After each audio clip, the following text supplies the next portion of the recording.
Hi mga kachika! Welcome back! Magandang umaga, tanghali, gabi sa inyong lahat. At ngayon nga po ako ang inyong host for the Starlight Showbiz. At ngayon ay maghahatid na tayo ng mga pinakabagong chika at update sa paborito nating love team na walang iba kundi ang Kakden.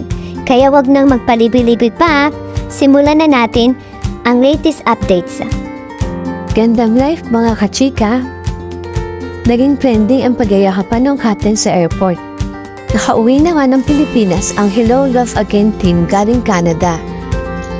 Sapagkat natapos na ang kanilang shooting ng kanilang pelikula na Hello Love Again.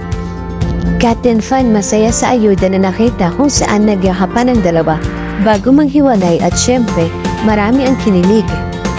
Dahil dama ng mga Kakden fan ang higpit ng yakap ng bawat isa, kaya naman trending siya sa lahat ng social media platform. At kung mapapansin natin ang tagal ng yakapan, kung minsan pag friendship lang, di ba beso-beso lang ng konti, pero yung sa Kakden iba, at kita naman natin na ang tagal parang ayaw ng bumitaw. Kung para sa akin, hirap talaga para sa Kakden, kasi isang buwan sila magkasama Sabay kumain, matulog, mamasyal at magkausap kaya kita mo talaga kanila na parang ay nilang kumawala sa pagkakayakap.